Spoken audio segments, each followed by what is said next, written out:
Moi c'est Anne-Cécile, le podcast s'appelle Oh les beaux jours et là je reviens pour vous parler encore une fois un petit peu de couture, de tricot et puis même un tout petit peu de broderie puisque j'ai acheté un petit peu de broderie et que je voulais vous en parler. Alors je commence par la couture, j'essaierai de mettre où commence le tricot pour ceux que la couture n'intéresse pas et vous puissiez aller directement dans la partie tricot. Et puis la broderie sera tout à la fin et je pense pas qu'il y ait grand monde qui vienne voir les vidéos pour la partie broderie, donc parce que vu que je suis pas une experte, ça serait pas très logique. Alors j'ai que je réfléchisse bien 3 projets couture à vous montrer et puis un projet tricot à vous montrer et un autre dont je vais vous parler mais que je peux pas vous montrer puisqu'en fait je l'ai fini mais je l'ai envoyé donc je ne l'ai plus là. Le premier projet couture, c'est une triche parce que, en fait, la première partie, la chemise que je vous montre, qui est une chemise de fibre mood, la chemise Ella, qui date du fibre mood de l'été, pas celui-ci, mais l'été 2021. Eh bien, cette chemise, je l'avais cousue dans un petit tissu que j'avais acheté chez Mondel Tissu, qui a un petit carreau en coton, bleu et blanc, comme vous pouvez le voir. Et j'étais pas très contente de cette chemise, puisque en réalité, elle faisait pyjama. Elle faisait pyjama et ça faisait pas très joli. Alors après, mes finitions sont un petit peu ratées aussi. À l'intérieur, je sais pas si...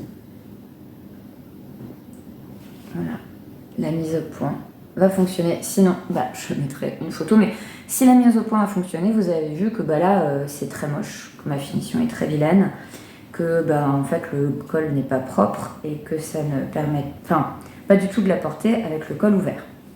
Alors je me suis dit, au moins pour parer au côté un peu pyjama, je vais faire une petite broderie et j'avais trouvé ce motif de broderie chez Happy as a Bee qui propose parfois ce genre de choses et là il est vraiment très joli, j'espère que vous le voyez. Et c'était la première fois que je faisais de la broderie. Je m'étais mise un peu comme ça parce que je trouvais que c'était sympa. Mais je l'ai portée une fois ou deux. Et là, en plus, la coupe n'était pas hyper flatteuse parce qu'elle est... on le voit là comme ça, elle est quand même très oversize. Elle tombe toute droite. Et c'est mimi, mais c'était pas foufou sur moi. Je pense que ça va mieux à des petites jeunettes de 20 ans. Moi, c'est pas terrible. Donc, je m'étais demandé ce que je pouvais faire et j'ai besoin de pyjama. Donc, j'en ai profité et j'ai fait un petit short qui me permettait d'aller avec cette chemise pour faire un petit pyjama. Et là, insertion photo, vous allez voir à quoi ça ressemble. Alors, ce petit short, j'ai repris la combinaison de Jamie de Liz Taylor, mais cette fois, j'ai fait que le bas. J'ai pas mis de poche parce que j'avais pas assez de tissu de mémoire. Donc j'ai fait un petit short avec un élastique et vraiment tout bête en bidouillant un petit peu justement pour compenser le fait qu'il n'y ait pas de poche. J'ai fait un peu plus large, j'ai bidouillé, je ne saurais même pas trop expliquer comment, mais ça a fonctionné et voilà. Mais c'est surtout ce qui m'intéresse dans ce short, c'est que j'ai suivi les conseils de l'une d'entre vous et j'ai tout fait en couture anglaise. Et alors, j'ai des finitions mais qui sont absolument impeccable. Comme c'est toujours en couture anglaise, il n'y a absolument pas un fil qui sort, c'est tout nickel. Même au niveau de la ceinture, j'ai rentré pour qu'on n'ait pas de petits fils qui puissent s'égarer. Et c'est un vrai bonheur, c'est très chouette. J'ai trouvé que ça rajoutait pas énormément de surépaisseur, ce qui était un peu mon inquiétude. J'avais peur qu'en fait, en faisant des coutures anglaises, j'ai un cheveu qui me gratte, je me retrouve avec des épaisseurs dans tous les sens et que ce soit un peu pas joli parce que qui a besoin de rajouter des épaisseurs sur ses fesses? Je sais pas, moi pas en tout cas. Donc j'ai pas... voilà. Mais là, tout va bien, il n'y a pas de surépaisseur et le short est sympa, donc j'ai un petit pyjama, je suis très contente. Et puis j'en ai bien utilité, il est tout frais, tout rigolo et je le porte avec plaisir. Ce qui me permet d'avoir aussi complètement fini ce tissu. J'ai peut-être un tout petit bout, si un jour j'ai envie de faire un tote bag ou quelque chose, je pourrais toujours, mais sinon, en tout cas, il ne me reste pas grand-chose. Le deuxième projet que j'ai fait, c'est un sac que j'adore, qui est le sac Weekend de Liz Taylor et que j'ai déjà emmené en week-end à 2 reprises pour des week-ends avec des copines et pour moi il me semblait vraiment que c'était le but de ce sac Weekend. Donc en extérieur j'avais acheté ce gros velours de chez Atelier Brunette en coloris rust. Je vérifierai, je mettrai en barre d'infos. Et le velours était très très beau, il me faisait bien envie, je m'étais dit que je me ferais un short. Et puis je sais pas, je me voyais pas porter un short. En fait, je me suis dit je vais le coudre, mais je suis pas sûre que je le porterais tant que ça. Le short était court, j'aurais pas été à l'aise pour aller travailler avec. Enfin, je me suis peut-être dégonflée aussi avec cette histoire de fermeture éclair, puisque ce projet m'a permis de poser la première fermeture éclair de toute ma vie. J'en suis extrêmement fière. Alors là, j'ai mal cousu à cet endroit-là. Donc il faut que je reprenne avec des petits points à la main. En fait, là, je rentre de week-end et il a un petit peu craqué pendant le week-end. Et donc, c'est ça, c'était pas assez bien fini, il faut que je le reprenne, mais ça, c'était moi et c'est pas très grave. Donc la fermeture éclair, démonstration. Impeccable, elle marche trop bien, elle est nickel, tout est propre. En extérieur, donc il y avait ce tissu d'Atelier Brunette et en intérieur, eh bien, il y a un super joli coton que j'ai acheté chez Bouchara. On a un Bouchara à Pau et qui est vraiment, mais alors on croirait que ça a été pensé pour quoi. C'est exactement la même teinte de Bordeaux et c'est vraiment trop joli. La petite touche fleurie, je l'ai rajoutée sur la poche qui est ici parce que j'avais envie de faire un petit rappel et que je trouvais ça trop mignon. J'ai doublé la poche à l'intérieur. Et moi, au lieu de faire la finition qui est proposée sur le sac, qui est molletonnée, et que je trouvais pas hyper pertinente avec un velours, alors je me suis demandé est-ce que je molletonne le coton. Et du coup, mais en fait, je n'étais pas sûre de savoir trop bien faire, et que ça fonctionne. Hein. Voilà, je me suis dit, mais est-ce que c'est pas la doublure qui est censée être molletonnée, donc je vais avoir une doublure molletonnée, puis un tissu flou, ça va pas être top. Donc ce que j'ai fait, sur les conseils de la vendeuse Bouchara qui m'a vendu la cotonnade et à qui j'ai parlé de mon projet, eh bien j'ai juste mis, comment on appelle ça, les tissus qu'on met là quand on veut rigidifier les cols. Ouais, je ne sais plus, hein, le mot m'échappe. C'est des tissus pour rigidifier que moi j'utilise jamais parce que j'aime pas trop, je trouve que c'est cartonné. Et là on voit bien, c'est cartonné. Peut-être qu'en fait, ce tissu que j'ai acheté était thermocollant. Thermocollant. Ce thermocollant est visiblement trop épais, donc il se prête pas bien à thermocoller des vêtements fluides. Mais pour thermocoller mon velours, c'était impeccable. Il y a beaucoup de surface, donc on peut mettre vraiment tout ce qu'on a besoin de mettre pour un week-end. Il est très fonctionnel à porter. On le met, voilà, et tout, il passe très bien. Il est vraiment hyper joli, hyper agréable. Il a eu beaucoup de succès. Mes copines m'ont dit qu'il était super beau. J'étais évidemment très fière. J'ai un peu crâné tout ça. Et c'était cool. J'en étais très contente. Les instructions du patron sont extrêmement claires. Il n'y a pas de... j'ai pas vu de difficulté. Pourtant, je suis pas... comme je disais, c'était ma première fermeture éclair. Donc j'aurais pu trouver ça compliqué. Et là encore... De nouveau, eh bien, j'ai tout fait en couture rentrée, donc tout est à l'intérieur, puisqu'en fait, tout a été cousu de façon à ce que ça ne se voit pas, ce qui fait que j'ai encore un vêtement avec des finitions absolument parfaites, sans utilisation de surjeteuse, et j'en suis hyper contente. J'espère que la lumière va, il fait hyper gris aujourd'hui et sombre. J'avais l'impression que ça allait quand j'ai fait un petit essai. Et voilà, maintenant allumer la lumière, ça ferait un truc tout jaune qui serait pas très flatteur pour moi, je crois. Et puis qui fausserait en plus la couleur des objets, des vêtements. Donc je suis pas sûre que ce serait intéressant. J'en suis super contente, je l'utilise tout le temps et c'est la couture comme je l'aime, c'est-à-dire utile et c'est comme le pyjama du reste que je mets, que j'ai mis déjà 15 fois depuis que je l'ai cousu fin août. Ce que je trouve super cool parce que c'est pour ça qu'on fait de la couture, c'est pour que ce soit vraiment utilisé. Mon troisième projet est une veste que j'ai copié sur une fille qui a un compte Instagram qui s'appelle Un matin en ville. Et j'avais adoré la photo qu'elle avait postée où on la voyait, qui était vraiment super canon. Et donc j'ai fait tout comme elle. J'ai acheté le tissu qu'elle recommandait, qui est un tissu de chez Cousette, un jacquard. De mémoire, le jacquard est fabriqué en France et je crois qu'il est en fibre recyclée. Mais je suis pas tout à fait certaine de cette partie-là. Fabriqué en France, oui. Je vérifierai et je le dirai là, en dessous. Comme ça, vous savez. C'est un bicolore. Il y a la partie grise ici et la partie blanche là. Et moi, j'ai choisi de garder la partie blanche en extérieur exactement comme elle. Elle donnait plein de bons conseils pour bien coudre le vêtement, avec notamment des préconisations sur la taille. Elle disait qu'elle l'avait un petit peu sous-taillé pour pas que ce soit trop oversize et qu'elle l'avait raccourci parce qu'elle était un peu petite. Alors que moi, je suis petite, j'ai fait pareil. Avec mon petit 1m60, j'ai tranché et j'ai enlevé. Alors moi, j'ai pas enlevé 5 cm, j'ai enlevé 3,5 cm. Ça suffit. J'ai fait comme elle préconisait, donc j'ai fait attention aussi au niveau de la poche, que j'ai rétréci et que j'ai du coup mis à l'endroit où c'était fixé pour pas que je me retrouve avec une poche plus longue que mon buste. Et je crois que c'est tout. Alors je vais vous la passer, même si je vais insérer une photo pour que vous la voyez bien. Je suis quand même toute contente de vous la montrer. Et elle est trop belle et elle est chouette.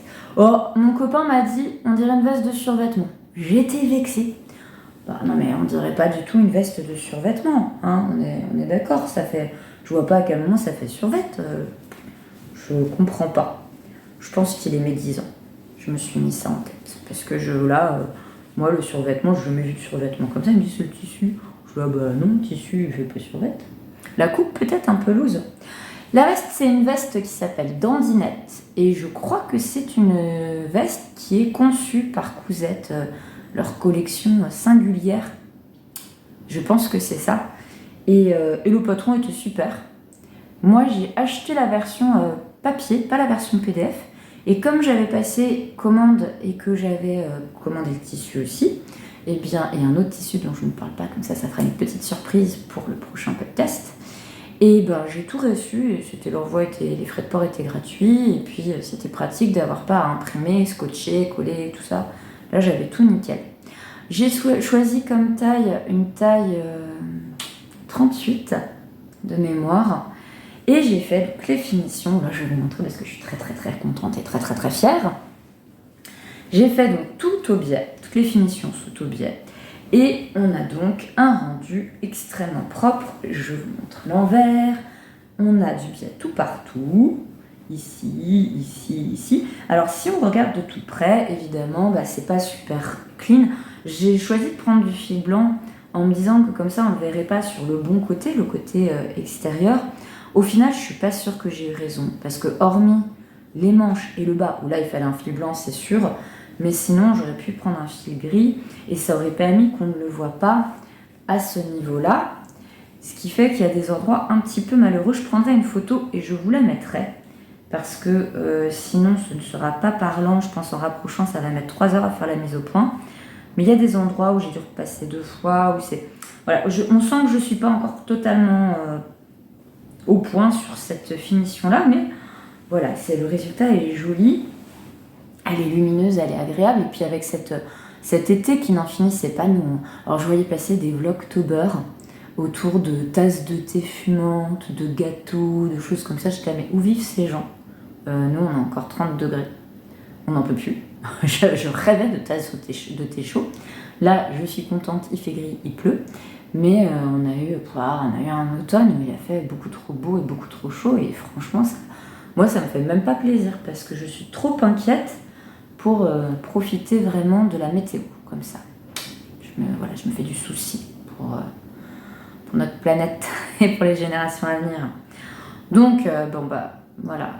Ce qui fait que je trouve qu'en réalité, je porte pas très longtemps des manteaux et très longtemps des vestes de mi-saison.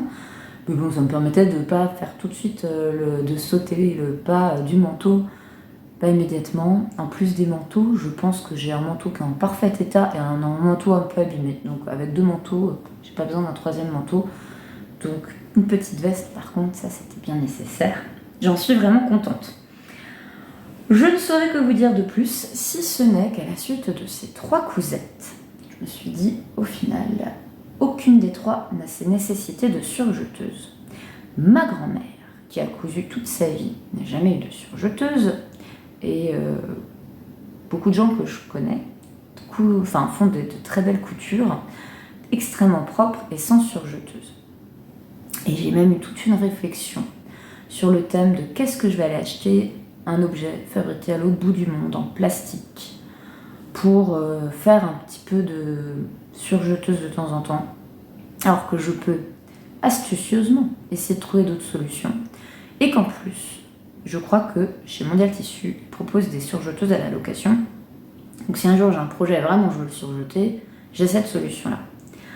Et j'ai contacté Célia Karénine sur Instagram, qui est à la fois une personne très gentille et qui fait aussi des super vidéos.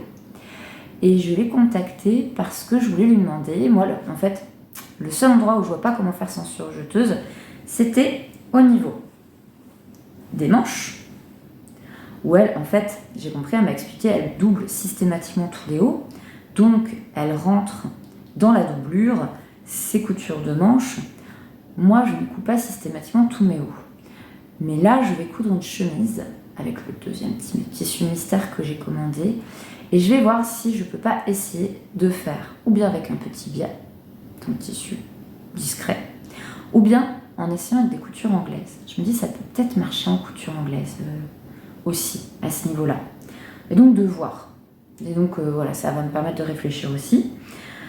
Mais toujours est-il qu'elle m'a très gentiment répondu en me disant qu'elle fonctionnait avec ce système de la doublure, que ce soit pour les manches ou pour l'autre endroit pour lequel je me posais des questions, qui est au niveau de, quand on fait des robes, de la jonction entre le bas du vêtement et puis le haut du vêtement, où forcément, enfin moi, c'est l'endroit où c'est moche chez moi, c'est l'endroit où je me suis toujours dit, bah là, il me manque une surjeteuse parce que il y a plein de fils partout, c'est vilain.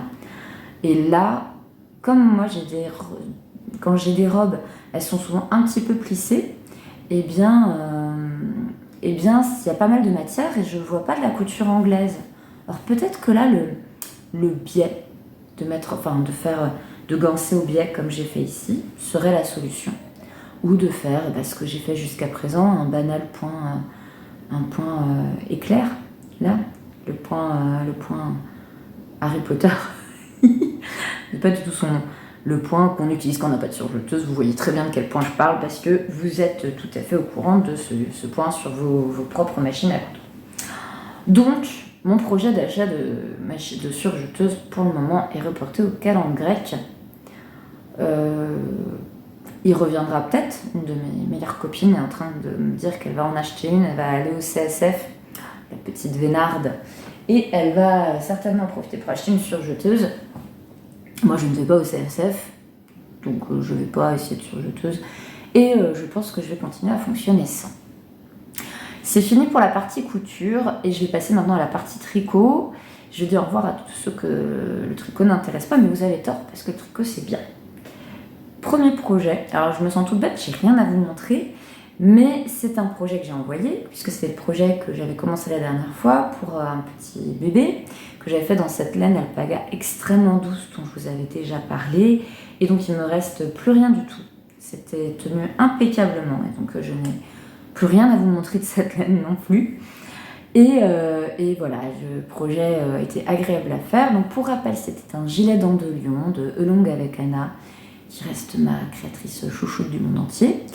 Et je l'avais fait donc dans cette très jolie laine, dans une couleur un petit peu bleu-gris. Je vais insérer une ou deux photos que je dois avoir pensé à prendre avant de l'avoir envoyé. Oui, j'ai dû le faire. Allez, on va miser sur le fait que j'ai été organisée. Et donc c'est un petit gilet qui se construit de bas en haut, ce qui n'est pas souvent le cas dans le tricot en rond, avec des boutonnières après coup et des manches qu'on fait en premier. Donc on fait les manches clac, clac. Ensuite on part du buste, on remonte avec le petit point pissenlit qui ne peut se faire que dans ce sens-là, c'est bien pour ça qu'elle nous fait monter de bas en haut.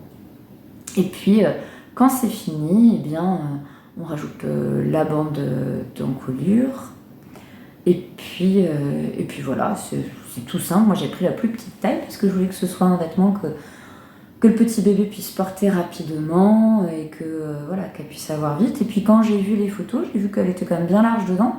Donc elle pourra le porter rapidement un peu large et je pense qu'elle va pouvoir le porter quasiment tout l'hiver. Donc je suis hyper contente.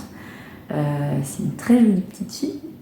Et évidemment, je suis très très heureuse. J'ai appris à l'arrivée d'un nouveau bébé bientôt dans ma famille aussi. Alors, ça fleurit les bébés tout partout. Donc je suis évidemment ravie. Et là, comme c'est dans longtemps et que j'étais prévenue bien en avance, ben, je vais essayer de faire plusieurs choses. Je pensais peut-être essayer de faire ces cocons de naissance que propose ma petite laine et qui sont hyper... Enfin, moi, j'ai pas fait ça pour mes enfants parce que je connaissais pas ça.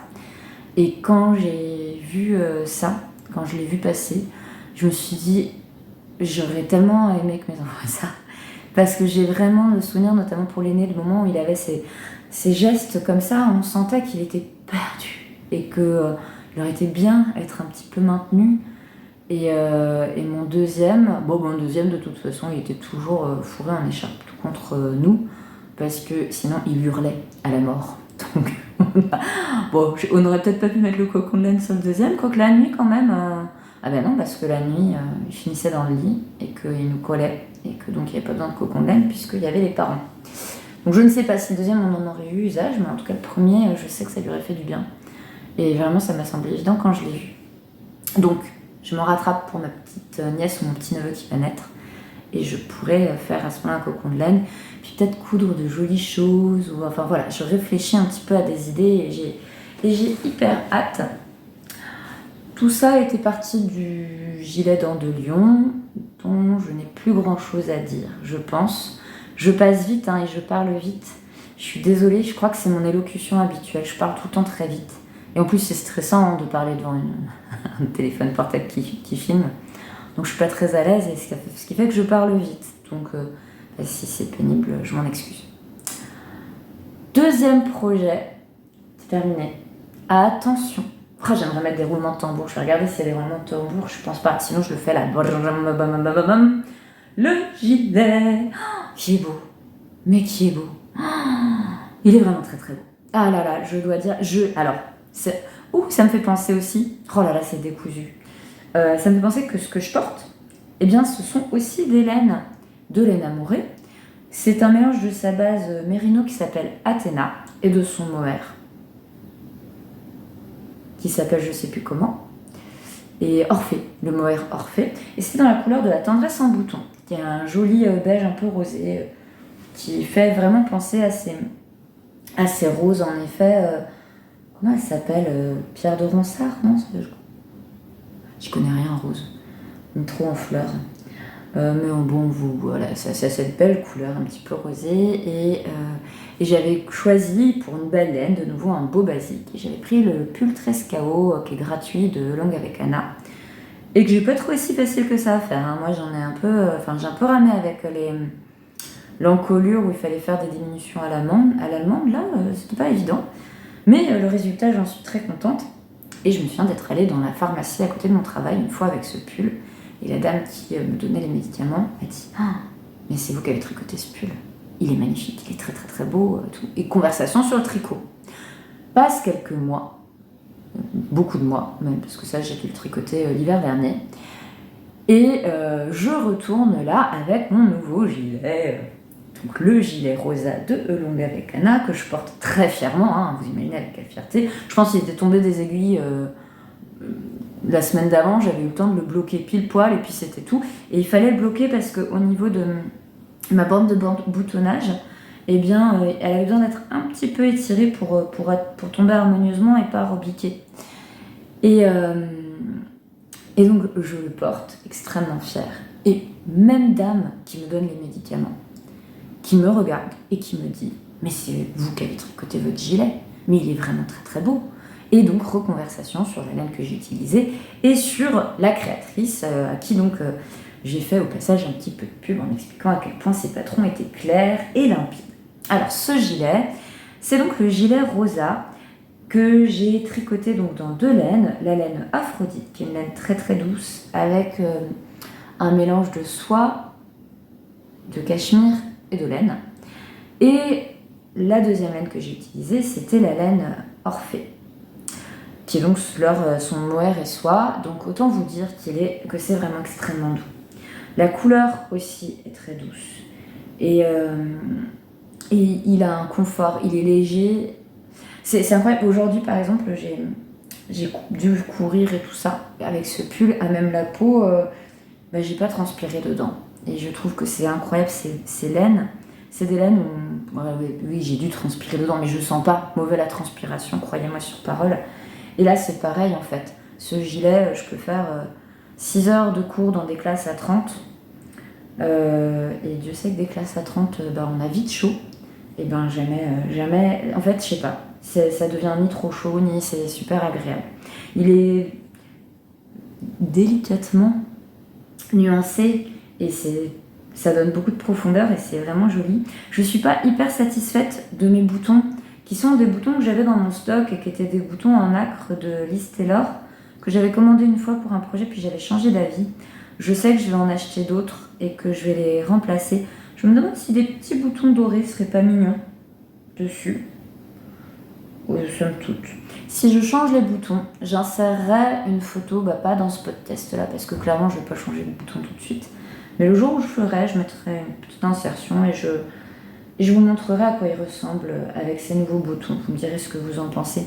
Moi, je suis, en tout cas vraiment contente. Il tombe impeccablement. Je précise que j'avais pas pris le patron du gilet. J'avais fait l'acquisition il y a 1 an du pull rosa, en me disant que c'était un bon basique. Puis j'avais changé d'avis par rapport à une laine que j'avais. Enfin ça m'arrive, c'est l'histoire de ma vie en fait. J'achète une laine pour un patron, puis je change d'avis, je prends un autre patron. Et résultat, je me suis dit ça doit pas être bien compliqué, donc j'ai fait en me contentant de ne pas réunir.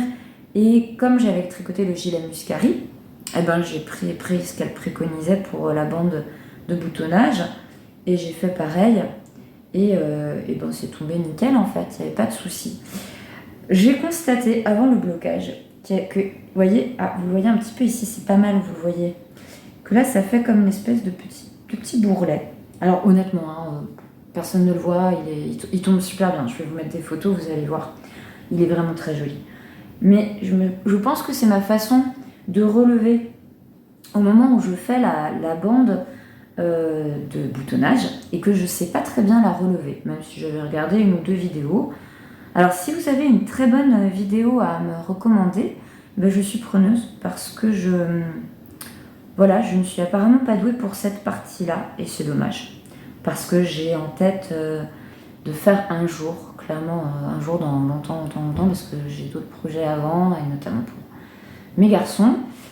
Mais j'ai prévu de faire un jour le gilet Perline de Marie-Christine Lévesque. Et donc, le jour où je ferai ce gilet, il me faudrait savoir aussi relever la bande de boutonnage. Et pour le moment, c'est pas fluide. C'est pas fluide quand il y a le col en V. Ça ne pose pas de problème quand c'est un col droit, parce que ça, c'est plus facile. Mais sinon, j'y arrive pas. Voilà, je l'aime d'amour. Je vais le garder comme ça jusqu'à la fin du podcast. Comme ça, vous verrez à quel point je l'aime. Alors, il est vraiment très très chouette. Et j'avais commandé d'autres laines chez Laine Amourée à une époque où j'avais eu un anniversaire, des Noël, où j'avais passé commande auprès de membres de ma famille. Et j'avais reçu des choses et donc j'ai d'autres projets qui viendront dans les mois à venir dans ces belles laines et j'en suis hyper contente. J'arrête là pour le tricot. J'ai un projet en cours qui est super avancé puisqu'il s'agit d'un pull que j'en suis vraiment quasiment à la fin. Mais je vous en parlerai la prochaine fois parce que comme justement il est presque fini, si je commence à vous le présenter, j'aurai plus rien à dire ou je me répéterai et c'est pénible d'entendre quelqu'un se répéter. Donc je préfère complètement vous garder la surprise et puis vous montrer ça la prochaine fois. Je voulais préciser que j'ai besoin que de 2 écheveaux pour faire ce gilet. Et donc 2 écheveaux de chaque. Ça me semble évident. Si j'avais besoin que d'un d'Aphrodite et d'un d'Orphée, ça serait pas possible. Mais j'ai besoin que 2 d'Orphée et 2 d'Aphrodite. Et donc il me reste un écheveau de chacun. Et j'ai eu des messages de certaines d'entre vous qui m'ont dit qu'elles trouvaient que cette laine était vraiment belle, que ça leur donnait envie. Et je ne peux que vous inviter à aller vers cette créatrice. Et c'est vrai que ces laines sont chères. Hein. On est d'accord. Il n'y a rien à rajouter. C'est très cher. Mais c'est un très beau travail qui est fait. Et je pense que je serai une petite mamie, que je porterai toujours ce gilet. Donc, pour moi, ça vaut le coup. Celui-ci, je l'ai lavé, il ne peluche pas. Il n'y a pas le début d'une bouloche. Il ne feutre pas. Il est toujours parfait. Contrairement à d'autres pulls que j'ai tricotés dans d'autres laines et où c'est pas joli. Donc voilà, ça... Sans parler du fait que comme j'ai utilisé que deux écheveaux de chaque, et pas des chevaux, il m'a pas coûté... Enfin si, ça coûte cher quand même, mais peut-être pas tant que ce que j'avais pensé au début. Avec les écheveaux qui me restent, je vais donc faire un petit projet. J'avais pensé peut-être à un béret pour tenir chaud aux oreilles. Et que j'offrirai peut-être, parce que j'ai peut-être pas besoin d'un béret ici. Quoique un béret dans cette couleur-là, il irait très bien. Oui, mais en même temps, je porterai pas une veste de mi-saison en même temps qu'un béret en laine. Ben non. Donc voilà. C'est à l'étude et je verrai. Pour finir, j'ai acheté, il n'y a pas longtemps, parce que j'ai une copine qui fait de la broderie.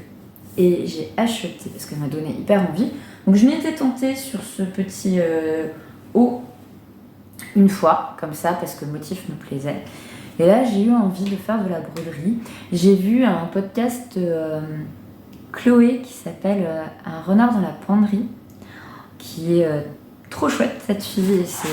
Moi, j'adore. C'est le genre de podcast, quand ils arrivent, il y en a comme quelques-uns comme ça. J'aime Jolie Laurier, ça me fait le même effet. Pauline BZK et Célia Karénine aussi.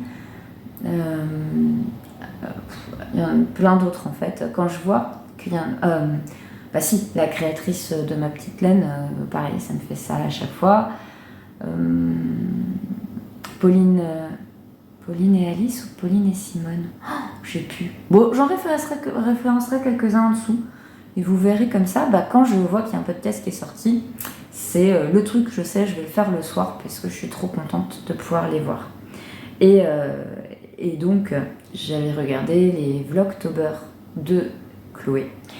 Et dedans, on la voit qui brode. Et alors, ça me donnait une impression de bien-être qui était trop chouette. Et j'ai eu envie de m'y mettre. Et j'ai acheté ce très chouette livre. Alors, il n'y a pas d'auteur. C'est une collaboration, je pense, entre les éditions Marie-Claire et DMC.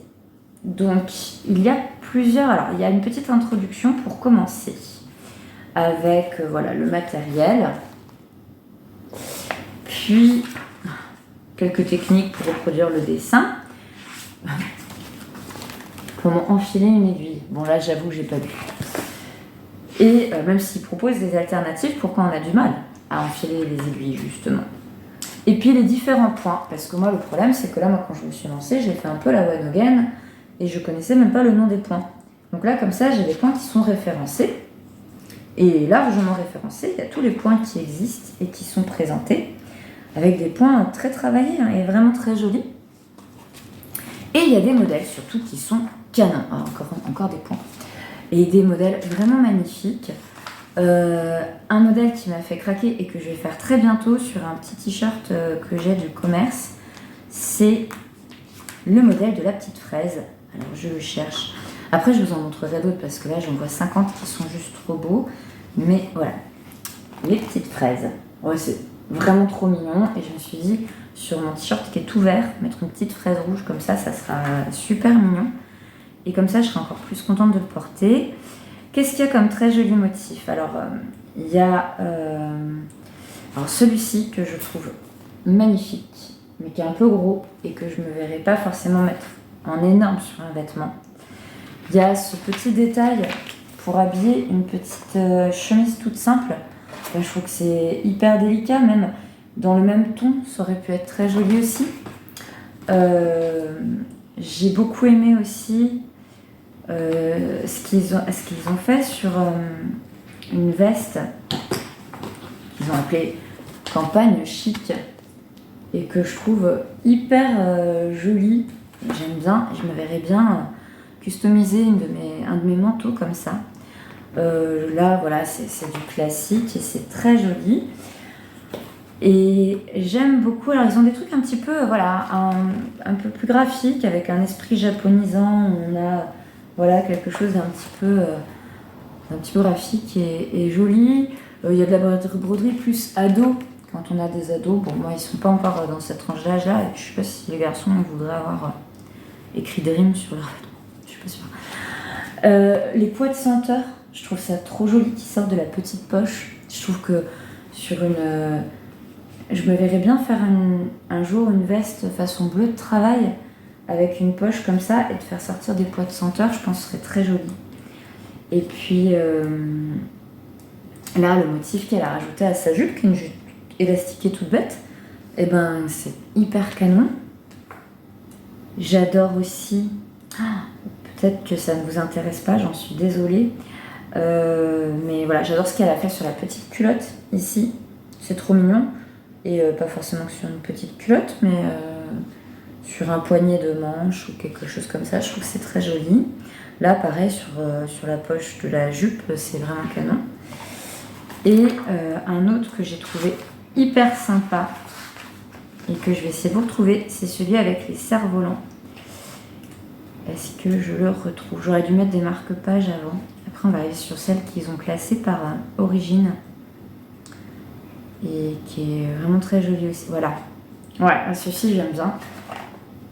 Vous voyez, on les voit, c'est un petit bonhomme avec un cerf-volant, une dame, une cassie, puis là, il y a des papillons. Et même quitte à en mettre qu'un, puis mettre peut-être une petite jupe à la place, mais en tout cas, je trouve que c'est vraiment sympa comme idée. Pareil, il joue avec le fait qu'il y ait une poche, et ça, je trouve que c'est une excellente idée. Et après, ils ont joué sur des motifs par nationalité. Donc ça, mais je trouve ça tellement beau. Donc autrichien, là, d'inspiration cubaine, je pense. Oh là là, c'est d'une beauté incroyable. En fait, ça me fascine que des gens arrivent à faire ça. Je trouve que c'est le motif marocain. Regardez comme... Je trouve qu'il y a une proposition, une richesse de proposition. Le motif japonais, c'est trop classe aussi. Je sais pas si vous le voyez bien, en plus il n'y a pas beaucoup de lumière. Et là, ouais, c'est... ce motif-là. Je me dis, coudre une petite chemise en coton pour l'été, toute légère, avec juste une petite cordelette, et de faire quelque chose comme ça sur les manches, mais c'est vraiment super beau.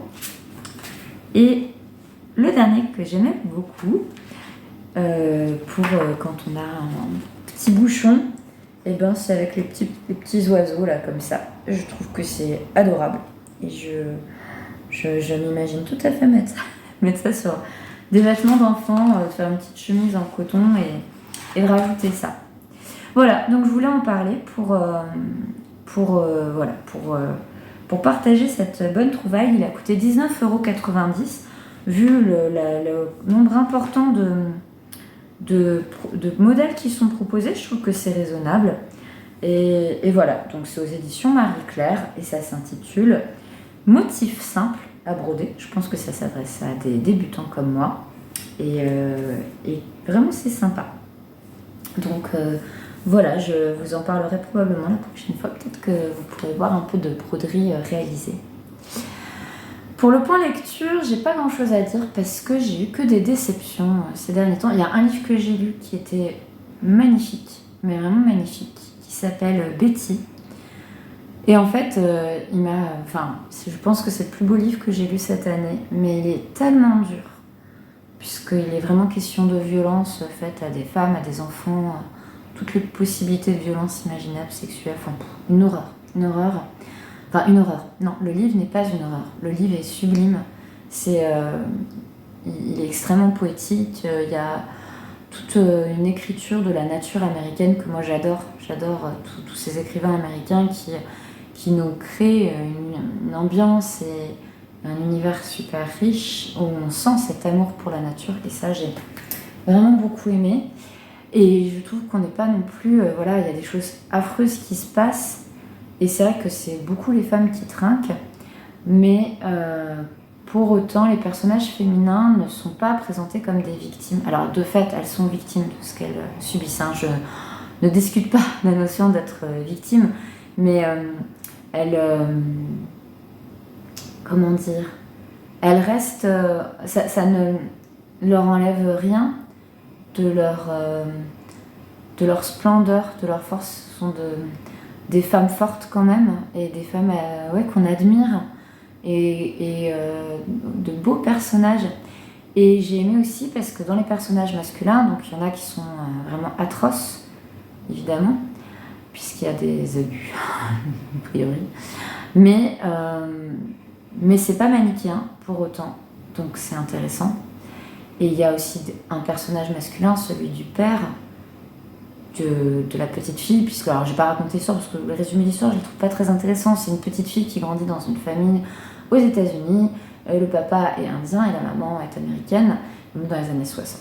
Et donc à la fois il y a la thématique du racisme, voilà, elle est confrontée en tant qu'enfant. Elle est très typée donc, au regard des autres, et donc il y a ça. Et puis dans la famille, il y a de lourds secrets et des gros traumatismes, et il y a cette histoire-là aussi. Et le personnage de son père, qui est indien, eh bien, il est porteur d'une beauté et d'une sagesse qui fait que c'est pas non plus un livre dont on pourrait dire que parce qu'il est féministe, il catégoriserait les hommes comme étant que des êtres nocifs ou toxiques. Et ça, j'ai beaucoup aimé. Et puis, c'est plein d'espoir quand même à la fin. Donc, en fait, je vous en ai parlé, alors que je ne pensais pas en parler, parce que c'est un livre que j'aurais du mal à conseiller, parce que je crois que il faut vraiment être costaud pour pouvoir le lire. Et qu'il est très dur. Voilà. Donc, moi, je fais partie de ces gens qui ont quand même une faible tolérance au récit dur. Et pourtant, je l'ai lu jusqu'au bout, malgré tout, malgré ce qui arrive aux enfants, malgré tout ça. Et j'ai aimé ce livre. Voilà, pour le moment, c'est ma plus belle lecture. Tout le reste m'a paru fade à côté. Tout le reste m'a paru médiocre. Et donc, je pourrais pas recommander autre chose que ça pour le moment. Voilà. Je vous dis à très bientôt. J'espère que l'automne se passe bien et que on va vite rentrer dans une saison fraîche et pluvieuse. J'attends avec impatience un peu d'eau pour la terre. À bientôt!